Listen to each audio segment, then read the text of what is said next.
The wrench slipped from my greasy fingers at exactly 11:47 p.m., clattering against the concrete floor of my garage like a gunshot in the quiet night.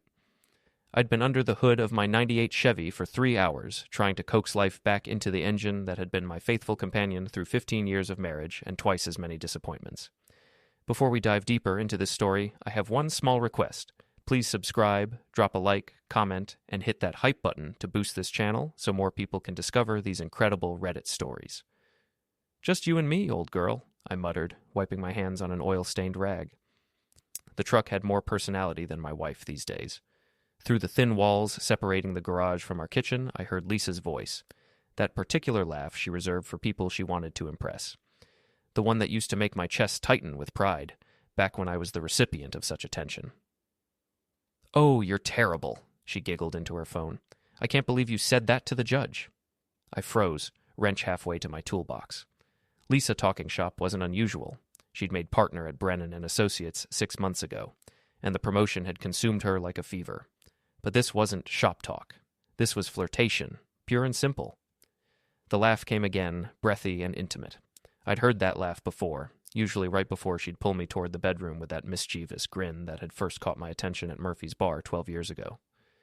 "No, Jack's in the garage. He's always in the garage these days." Her voice carried that particular tone wives use when discussing their husbands with other men. Equal parts exasperation and apology. Jack. She was talking about me like I was some inconvenience she had to work around. I set down my tools with deliberate quiet and moved closer to the door connecting the garage to the kitchen. The old house had thin walls, a fact that had never bothered me until this moment. "Tomorrow night? I don't know. He might get suspicious." A pause. "Well, maybe if I tell him I'm helping my brother with his paperwork again." My stomach dropped like a stone through water. Lisa's brother Tommy lived in Boston, 3 hours away, and had about as much paperwork as a golden retriever. The last time she'd used that excuse was 2 weeks ago, when she'd come home at midnight with her hair messed up and her lipstick gone. I'd believed her then. I'd wanted to believe her.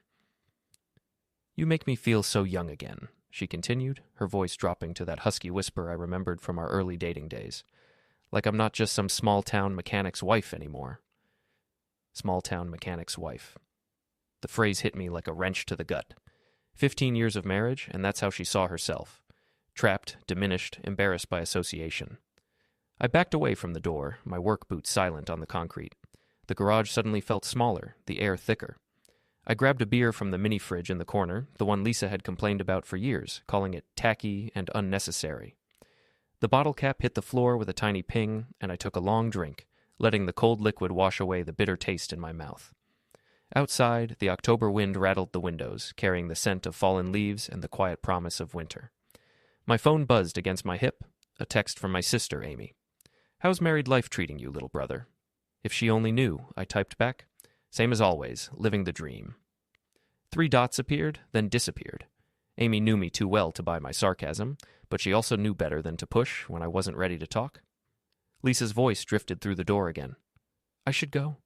He'll be coming in soon, and I need to look domestic." Domestic. Like she was putting on a costume.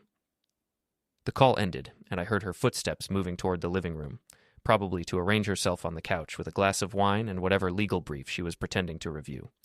The perfect picture of a dedicated attorney working late into the night.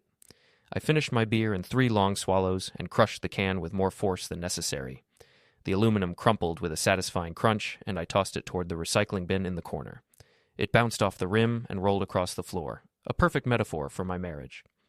The garage door opener hummed to life as I hit the button, and cool night air rushed in, carrying the sounds of our sleeping neighborhood. Mrs. Patterson's porch light glowed across the street, and I could see her silhouette in the window. The old woman never seemed to sleep, and she noticed everything that happened on Maple Street. I stepped outside and looked up at the stars, barely visible through the light pollution of our small city. Millfield wasn't much, a post-industrial New England town that had seen better days, but it was home.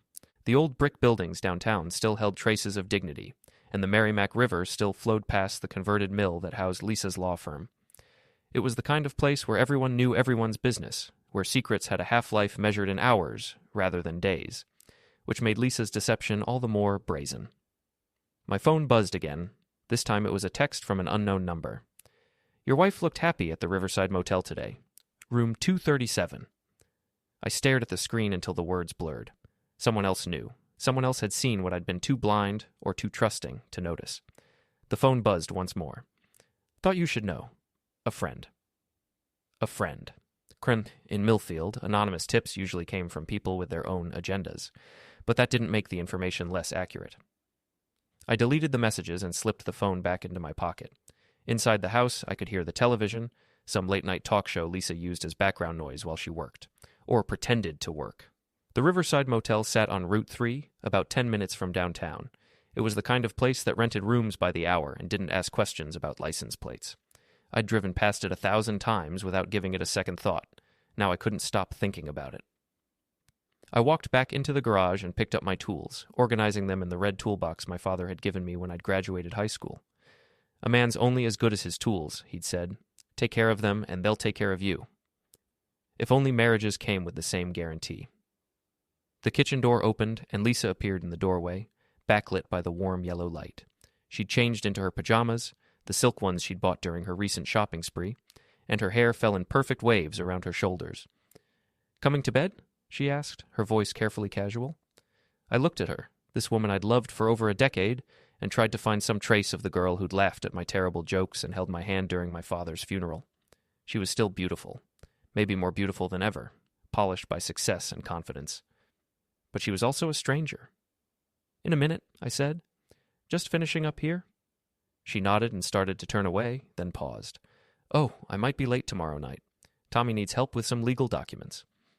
The lie came so easily, so smoothly, that I almost admired her skill. Almost.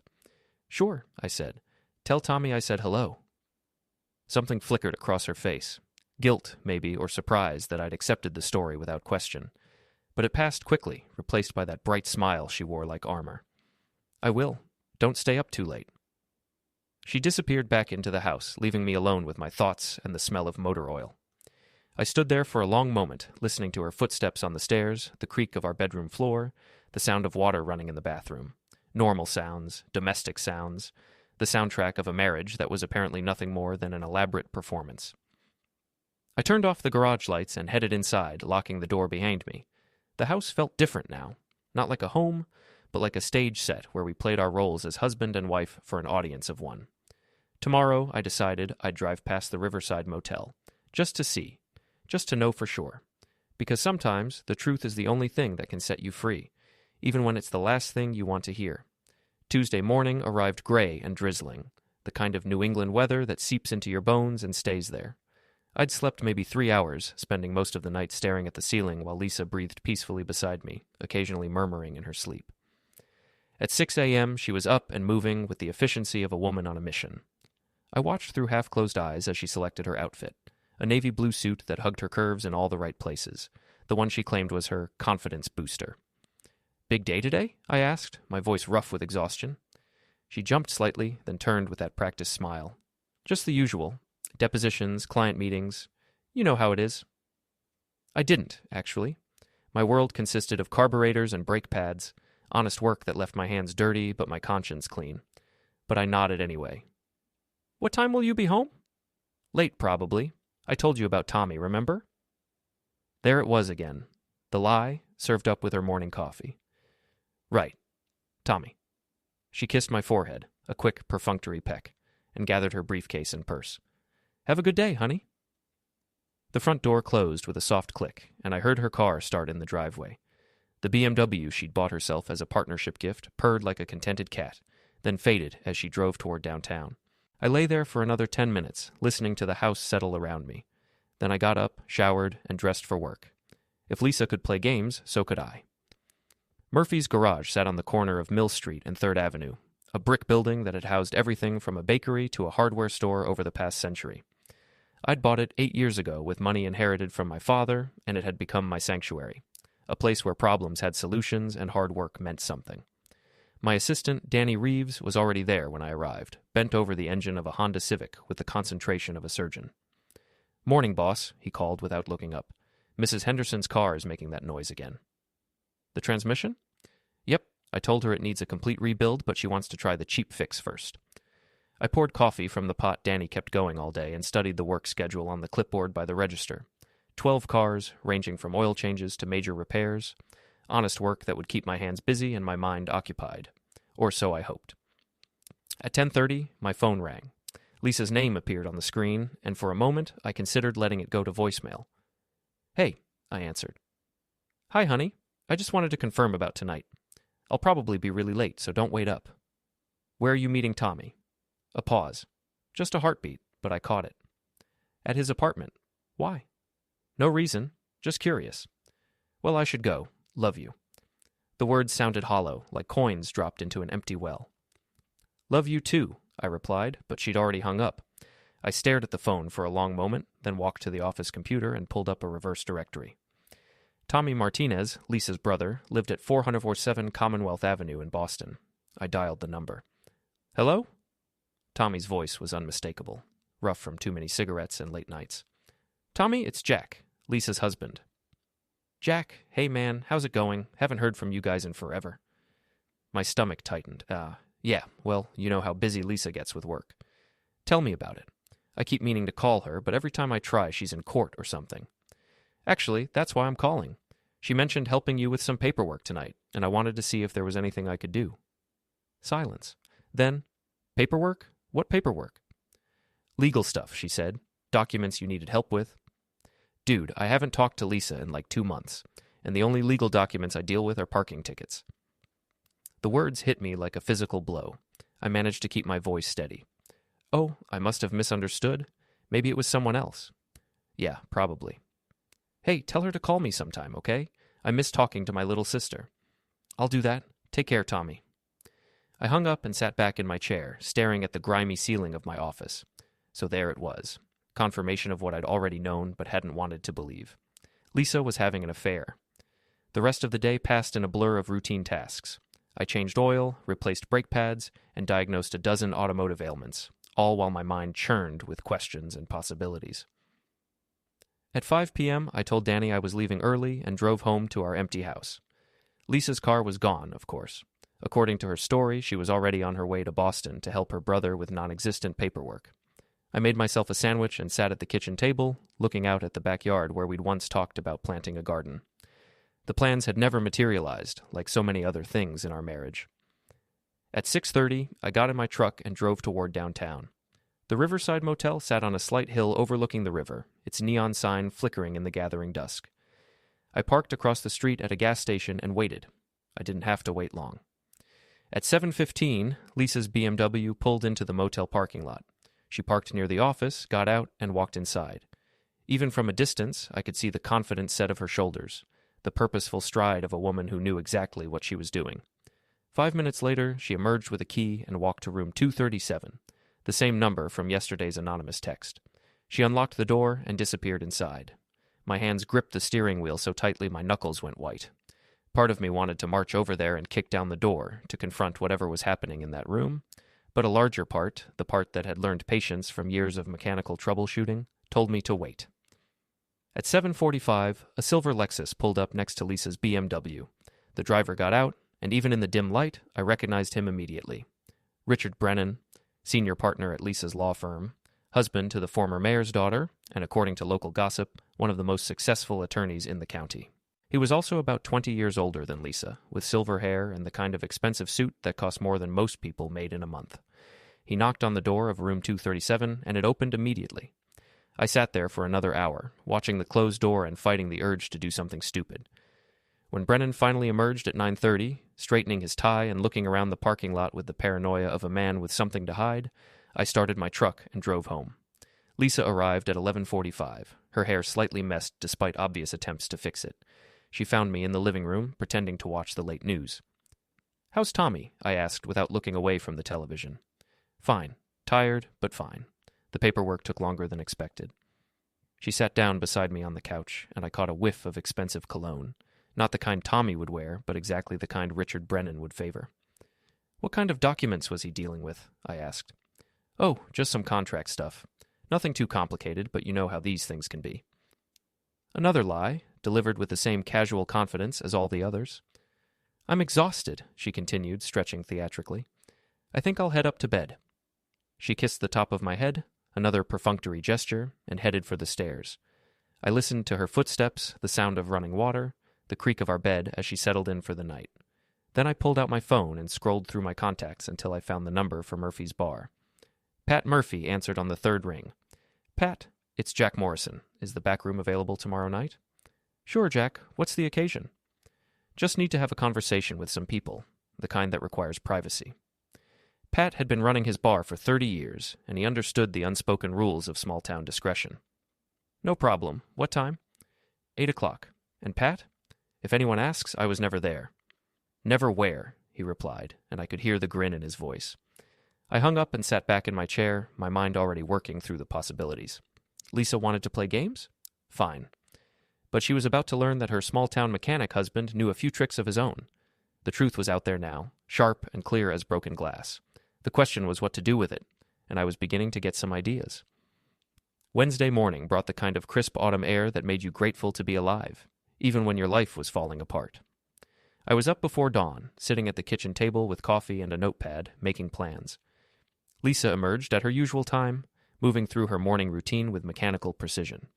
She'd chosen the black dress today, the one that made her look like she could argue a case before the Supreme Court and win. "You're up early," she observed, pouring herself coffee from the pot I'd made. "Couldn't sleep, too much on my mind."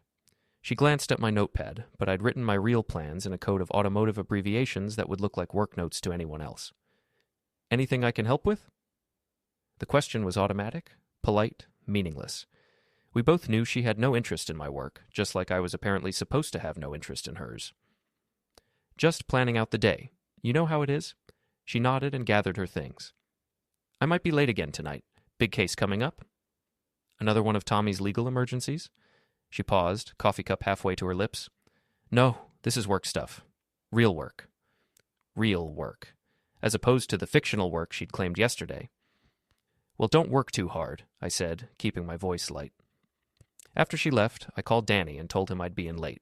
Then I drove downtown to the Mill Building, where Brennan and Associates occupied the top 3 floors of what had once been Millfield's premier textile factory. The lobby was all marble and brass, designed to impress clients with the firm's success. I took the elevator to the 4th floor and walked down the hallway until I found what I was looking for, a maintenance closet with a clear view of the law firm's parking garage. The lock was simple, a basic pin tumbler that yielded to techniques I'd learned from a locksmith friend years ago. Inside, I found the perfect vantage point, a small window that looked directly down at the reserved parking spaces. I settled in to wait. At 11:30, Richard Brennan's silver Lexus pulled into his designated spot. He got out, checked his phone, and headed for the elevator. 10 minutes later, Lisa's BMW arrived. She parked in the visitor section, which struck me as odd until I realized she was probably trying to maintain appearances. They entered the building separately, but I'd bet my last dollar they met up once inside. I waited another hour, taking pictures with my phone and making notes about timing.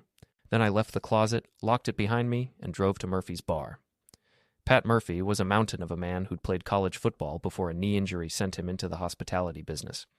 His bar occupied a narrow building on Water Street, squeezed between a laundromat and a used bookstore like the filling in a working-class sandwich. "Jack," he greeted me with a handshake that could crack walnuts. "You look like a man with troubles." "Don't we all?" He poured me a beer without being asked. Budweiser in a bottle. The same thing I'd been drinking since I was old enough to drink legally. "Want to talk about it?" I looked around the bar. It was early afternoon, so the usual crowd hadn't arrived yet. Just me, Pat, and an old-timer named Eddie who spent most days nursing a single beer and watching whatever game was on the ancient television above the bar. "You know Richard Brennan?" I asked. Pat's expression shifted slightly. "The lawyer? Sure, I know him. Why?" "Just curious about his reputation." "Depends on what you're asking. As a lawyer, he's supposed to be pretty good. As a man..." Pat shrugged. "Let's just say his wife isn't the only woman who's caught his attention over the years." The confirmation hit me like a punch to the stomach, even though I'd been expecting it. "Anyone specific?" Pat studied me for a long moment. "Jack, you sure you want to go down this road?" "I'm already on it. Just need to know how far it goes." He sighed and leaned against the bar. There have been rumors about him and some of the younger attorneys at his firm. Nothing proven, mind you, but in a town this size, rumors have a way of being true. "What kind of rumors?" "The kind that involve late-night meetings and business trips that aren't entirely business." I finished my beer and set the bottle on the bar with a soft clink. "Pat, I need a favor." "Name it." Tomorrow night, I'm going to need to borrow your back room, and I'm going to need you to make a phone call. Pat listened as I explained what I had in mind. When I finished, he was quiet for a long moment. That's either brilliant or completely insane, he said finally. Maybe both. You sure about this? Once you pull this trigger, there's no going back. I thought about Lisa's lies, her casual dismissal of our marriage, the way she'd looked at me like I was some embarrassing relic of her past. I'm sure. The rest of the afternoon, I went through the motions of normal life. I returned to the garage, worked on Mrs. Henderson's transmission, and listened to Danny complain about his girlfriend's spending habits.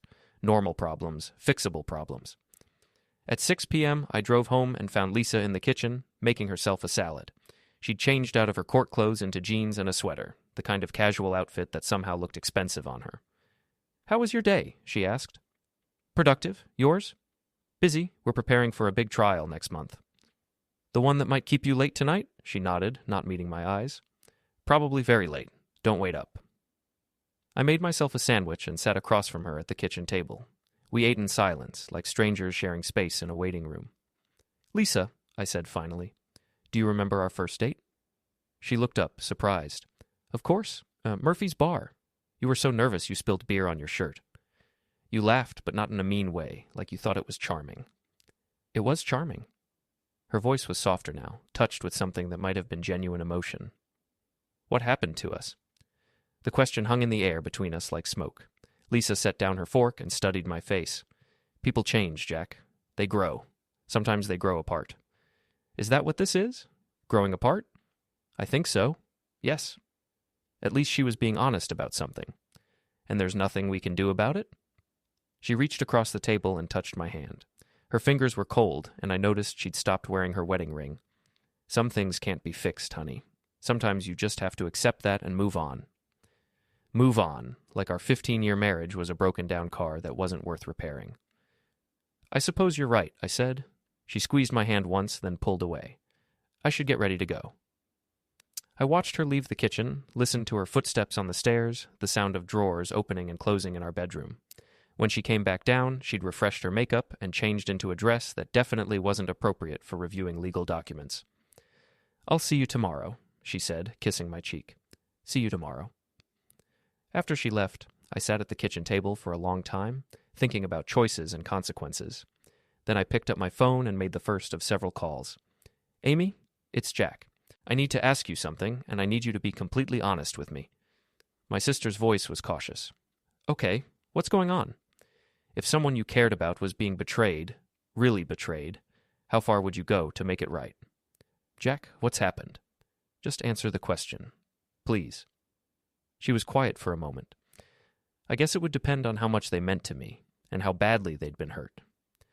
And if making it right meant doing something that might seem extreme? Sometimes extreme situations call for extreme measures. But Jack, you're scaring me. What's going on?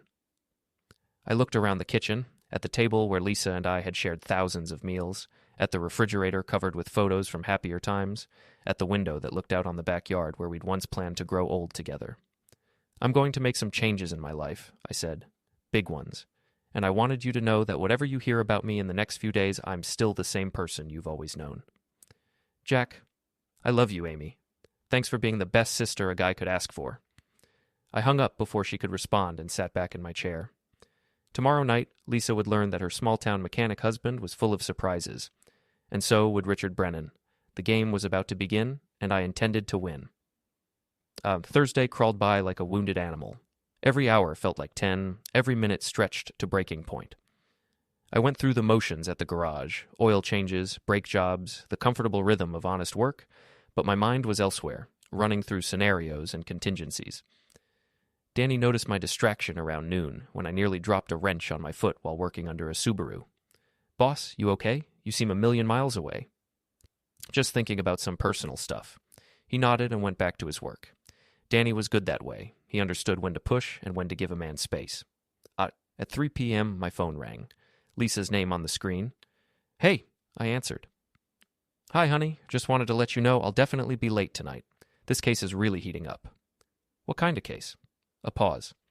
Corporate litigation. Very complicated. Sounds important. It is. Career-making, actually. Career-making. I wondered if she meant her legal career or her career as Richard Brennan's mistress. Well, don't work too hard. I won't love you. The words were automatic now, meaningless as elevator music. At 5 p.m., I closed the garage and drove home. Lisa's car was already gone. She'd left work early to prepare for her evening of corporate litigation. I showered, changed into clean clothes, and made myself a simple dinner. Then I sat down to wait. At 7:30, I got in my truck and drove to the Riverside Motel. This time, I parked in the lot of an abandoned gas station next door where I had a clear view but less chance of being spotted. Lisa arrived first, at 7:45. Same routine as before: park, get the key, disappear into room 237. Brennan showed up 10 minutes later in his silver Lexus, looking around nervously before knocking on the door. I waited 30 minutes, then got out of my truck and walked across the parking lot. The motel was the kind of place that had seen better decades: cracked concrete, peeling paint, and the lingering smell of cigarettes and desperation. Room 237 was on the second floor, accessible by an external staircase that creaked under my weight. I climbed slowly, my heart hammering against my ribs. The door was thin, and the walls were thinner. I could hear voices inside: Lisa's laugh, Brennan's deeper tones, the unmistakable sounds of intimacy. I pulled out my phone and started recording. "You taste like expensive wine," Lisa's voice, breathy and excited. "And you taste like trouble," Brennan replied. "The best kind of trouble." "What are we going to do about Jack?" Hearing my name froze me in place. "What about him?" Brennan's voice was dismissive. "He's a small-town mechanic, Lisa. He fixes cars. He's not exactly a threat to either of us." "I know, but I feel guilty sometimes. He's not a bad man." "Guilt is a luxury we can't afford. You want to make partner, don't you? You want the life you deserve?" "Of course." "Then Jack is a problem we need to solve. Divorce him. Take half of everything he has, and move on with your life." "It's not that simple. He's not stupid, Richard. If I file for divorce out of nowhere, he'll get suspicious. So give him a reason. Make him think it's his idea." "How?" "Start fights. Withdraw affection. Make him miserable enough that he'll want out as much as you do." Lisa's laugh was cold, calculating. "I've already started. You should see how pathetic he looks when I come home late, like a lost puppy." The recording was enough, more than enough. I backed away from the door and walked down the stairs, my legs shaking with rage and adrenaline.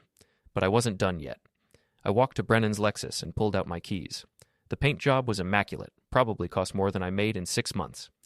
I dragged my house key along the passenger side, leaving a long, deep scratch from the front wheel well to the back bumper. Then I walked to Lisa's BMW and did the same thing. Let them explain that to their respective insurance companies. I drove home and sat in my living room, staring at the recording on my phone.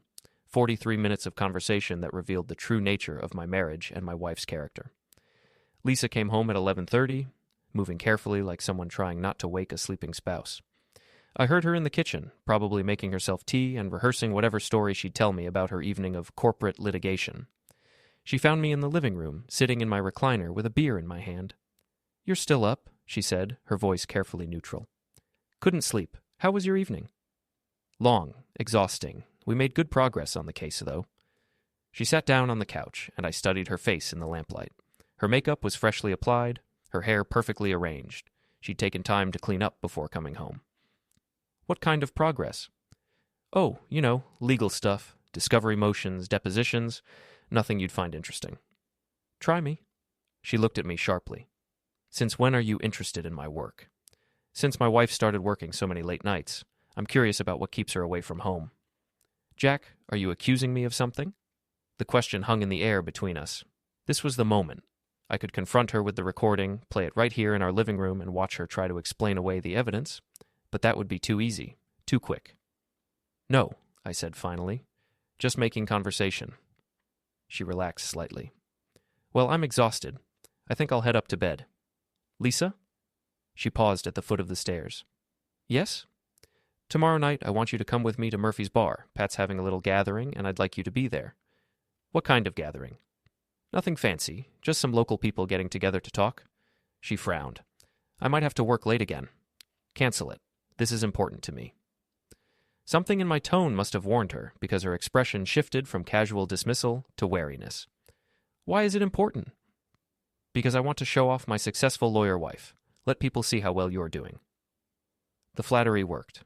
Her smile returned, warm and genuine for the first time in weeks. Okay. What time? 8 o'clock. And Lisa, dress nice.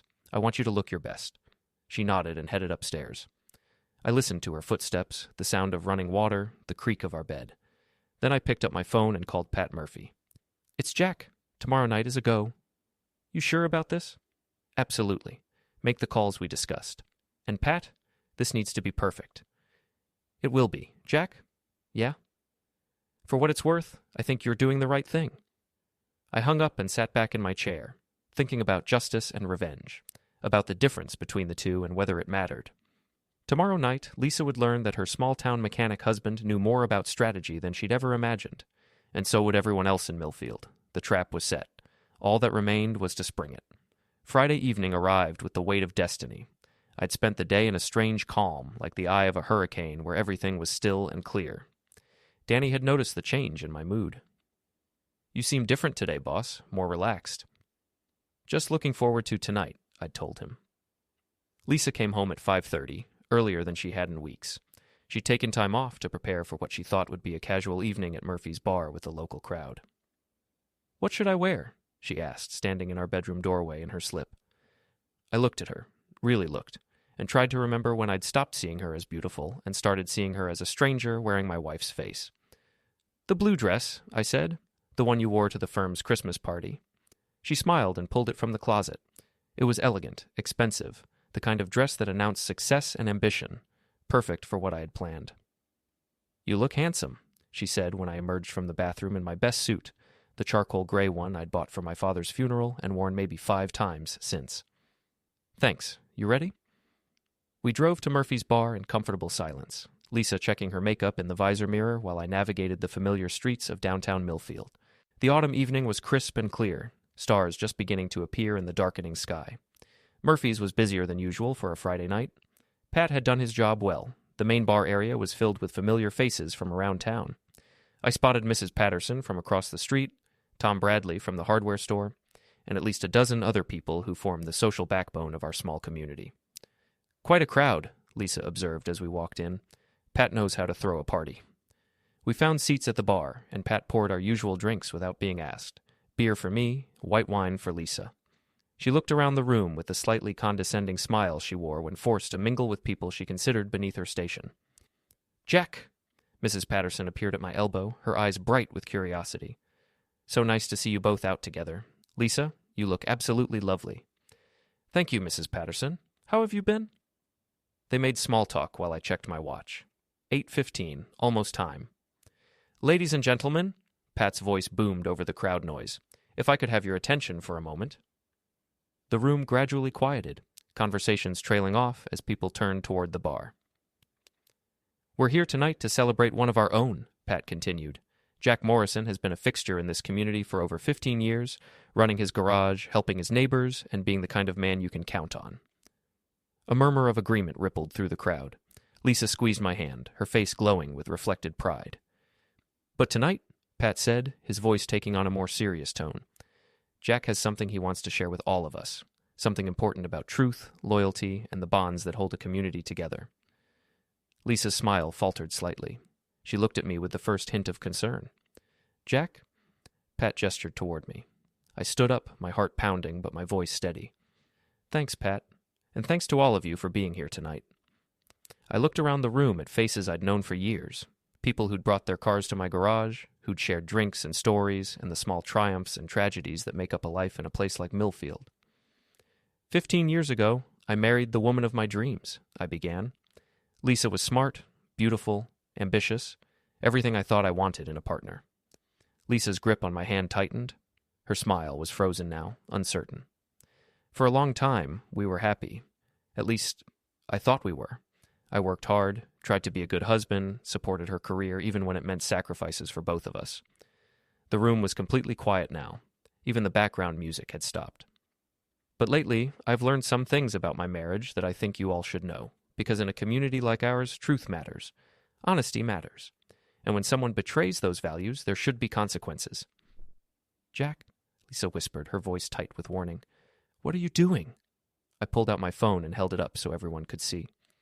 3 nights ago, I recorded a conversation between my wife and her lover, a conversation that revealed not just adultery, but a calculated plan to destroy our marriage for financial gain. The room erupted in gasps and murmurs. Lisa went pale, her hand falling away from mine. "That's not... You can't..." "Would you like me to play it?" I asked, my voice carrying clearly over the noise. "So everyone can hear how you and Richard Brennan planned to make me miserable enough that I'd want a divorce? How you laughed about my pathetic reaction to your lies?" Lisa stood up abruptly, her chair scraping against the floor. "This is insane. You're having some kind of breakdown." "Am I? Then you won't mind if I play the recording." "You recorded me without my consent. That's illegal." "Actually," said a voice from the back of the room, "in Massachusetts, only one party needs to consent to recording a conversation, and since Jack was technically present, even if you didn't know it, the recording is perfectly legal." I turned to see who had spoken and smiled. Amy stood near the door, still in her nurse's scrubs from the hospital. "My sister's a smart woman," I said. "She also helped me understand something important about loyalty and family."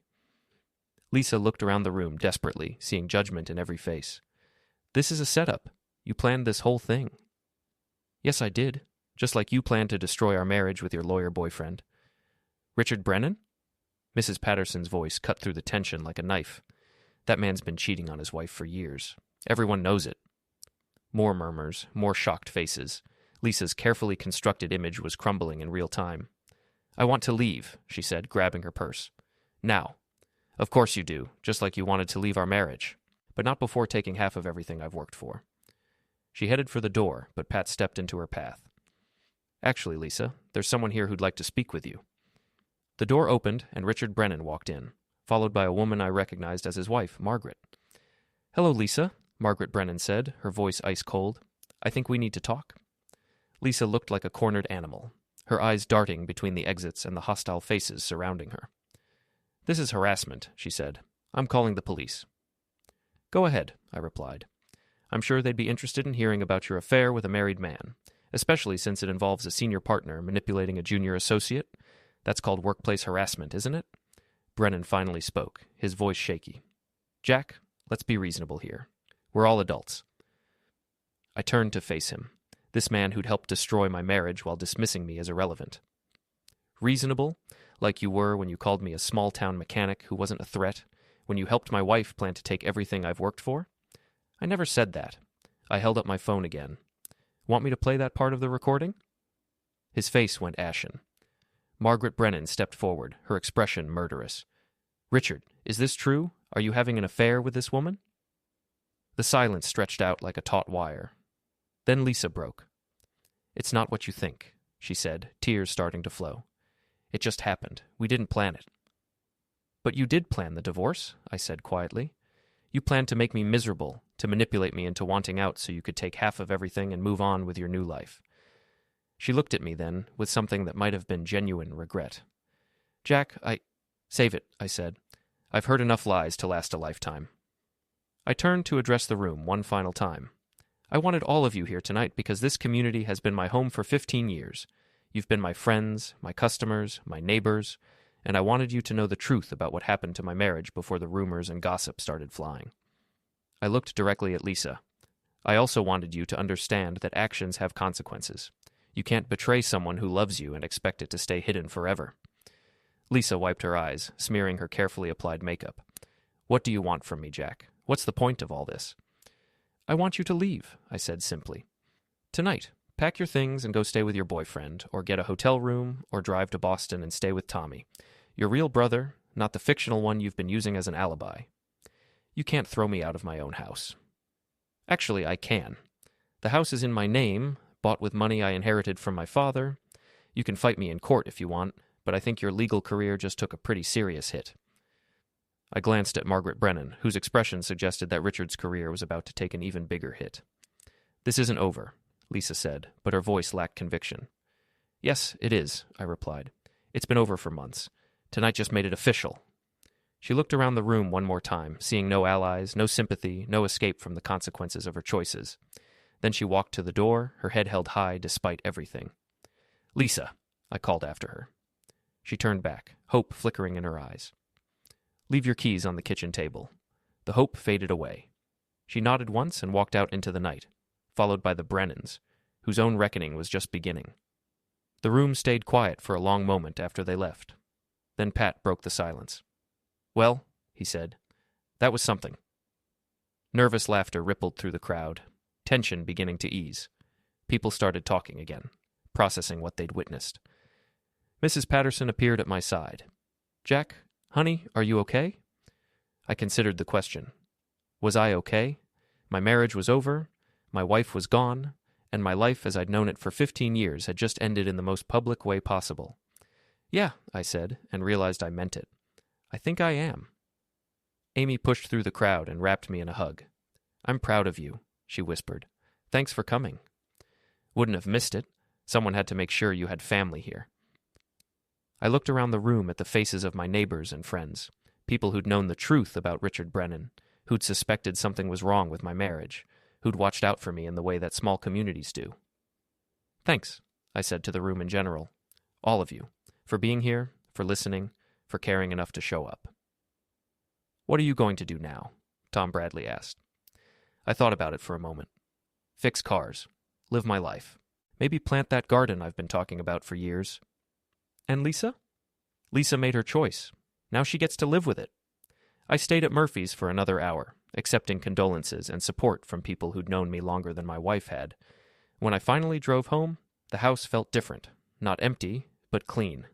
Like a wound that had finally been cleaned and could start to heal. I found Lisa's keys on the kitchen table, along with her wedding ring. Outside, October wind rattled the windows, but inside, everything was still. For the first time in months, I slept peacefully. The truth, it turned out, really could set you free, even when it hurt like nothing else in the world.